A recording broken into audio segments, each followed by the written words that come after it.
السلام عليكم، كي دايرين؟ لاباس عليكم؟ نتمنىكم تكونوا بخير، اموركم هانيه.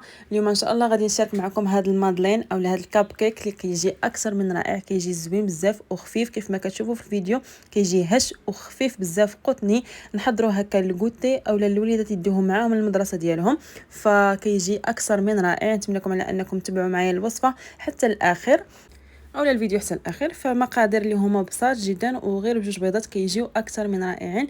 نخليكم مع الفيديو مع طريقه التحضير. فبالنسبه للطريقه ديال التحضير ديالهم، غادي ناخذ هنايا عندنا جوج بيضات اللي بحجم متوسط عادي، نقدروا نديروا جوج اولا ثلاثه الا كان عندنا البيض اللي هو صغير. غادي نديروا هنايا النكهه ديال الفاني، سواء هذه السكر اولا اللي عندكم السائله. غادي نديروا معها كاس ديال السكر سنيده. غادي نطربوا هذا البيض مع السكر، نطلعوه مزيان مزيان، خاصو يطلع حتى تيولي اللون ديالو بيض، ما تبقاش فيه ديك الصفوريه كاع نهائيا. كيف ما كتشوفوا معايا هنايا بقيت نطرب فيه مزيان حتى طلع لنا شويه البيض وتبدل اللون ديالو. من بعد غادي نضيف واحد كاس مع مرش ديال الزيت، فانا خديت هادو وعبرت بهم، او بالاحرى عبرت بالكيسان وتنخويف هادوك باش هكا يكون عندي داكشي اللي هو داكشي منظم. فغنديروا كاس ديال السكر وكاس لاروب ديال زيت الروميه عفوا. صافي غادي وانا تنطرب، ما نزكاش من التطراب، انا تنزيد في المقادير وانا تنطرب. غادي نضيف عليهم كاس ديال الحليب من بعد ما خويت الزيت. غادي نضيف كاس ديال الحليب، اولا نقدروا نعوضوه بياغورت مسوس اولا ياغورت ديال الفاني.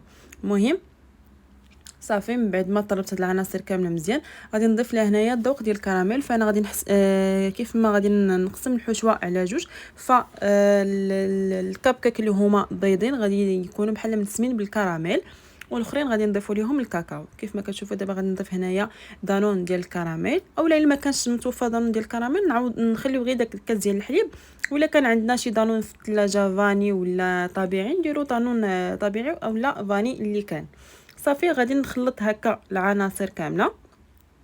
من بعد ما غادي نخلطها غادي نجيب هنايا الطحين وغادي نضيف الكاس الاول. فانا عبرت كيف ما قلت لكم بالكاس، غير تنحط هكا باش يبان التصوير نقي وتيبان عندي داكشي منظم. كيف ما كتشوفوا انا كنوريكم باش عبرت بكاس ديال اتاي اللي هو عادي، كاس ديال عنبه اولا كاس اخر.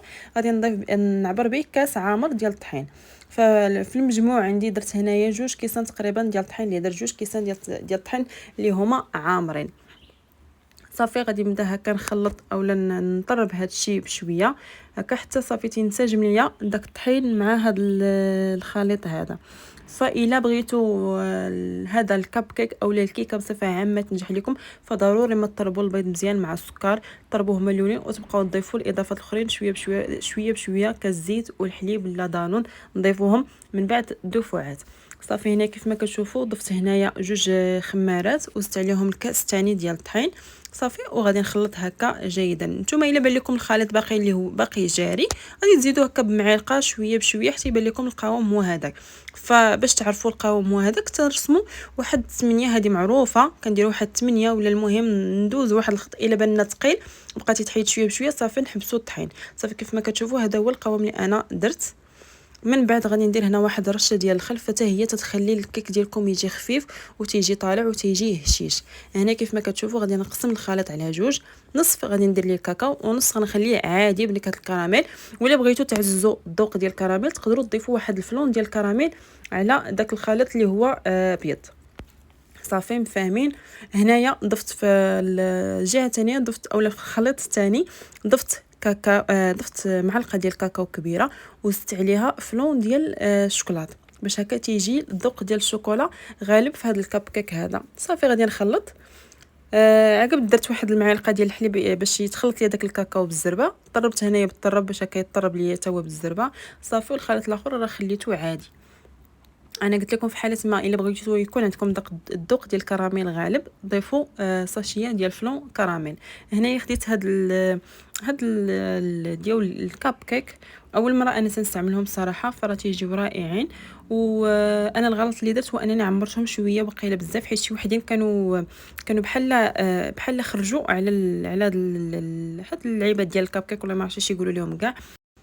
المهم انا مولفه تندير في دوك الكويغطات ديال المادلين هما اللي دائما تندير. هاد المره درت في هادو، فراه كيجيو صراحه كيجيو منظرين وزوينين. صافي هنايا زينتهم بلوز ايفيلي. الخليط اللي درت ليه الشوكولا درتو بلوز ايفيلي، والاخر اللي هو بالكراميل درت ليه هكا حبيبات ديال الشوكولا. واخا ملي طابو شويه طلعت الطاب الكاب كيك تنفخ وهما تخشاو لداخل. فمره تيجرى لي هذا المشكل، مره تيبقى الشوكولاط من الفوق، مره هكا تيدخل الشوكولاط لداخل ديال الكاب كيك. فالمهم واقيلا تقريبا على حسب الخليط، مره تيكون الخليط ثقيل، مره تيكون شويه خفيف. فاذا كان شويه ثقيل الخليط تيبقاو من الفوق صراحه. ولكن قد ما تيكون الخليط ديال هذا الكيك او الكاب كيك تيكون شويه خفيف، ماشي خفيف سائل وانما ما يكونش يعني ثقيل بزاف، قد ما تيكون الكاب كيك هكا تيكون هشيش وخفيف كيف ما كتشوفوا. فهنا كيف ما كتشوفوا من بعد ما كندخلوهم الفران على نار مهيله، ماشي متوسطه، نار مهيله، باش هكا تيطيبوا الكاب كيك على خاطرهم وما تيتحرقوش من التحت وتيتحمروا هكا من الفوق. وصافي تنخرجوهم وتنقدبوهم بالصحه والراحه. كيف ما كتشوفوا الكاب كيك ديالي واخا تنضغط عليه هكا تعجب يطلع يتنفخ، فهذا دليل انه هشيش وهكا طري من الداخل. فراه كيجي زوين بزاف كيف ما كتشوفوا في الفيديو. هانتوما الدليل راه باين واضح، ماشي تنبركو وتيبقى هكا مدقس. فملي تيكون الكاب كيك ديالكم زوين كتضغطوا عليه وتيعقب هكا يتنفخ، فهذا راه الكاب كيك تيكون ناجح 100%. فنتمنى على ان شاء الله الفيديو نال الاعجاب ديالكم. ما تنساوش على انكم تخليوا لي واحد الجيم واحد الكومونتير وتابوناو في القناه يعجبكم المحتوى ديال القناه، ومع واحد الضغطه ديال الجرس باش هكا توصلكم دائما الجديد ديال القناه. وصافي نتمنى ان شاء الله على ان الفيديو نال الاعجاب ديالكم وتكونوا استفدتوا فيه واحد شويه. ونتلاقاو ان شاء الله مع فيديو اخر. والسلام عليكم.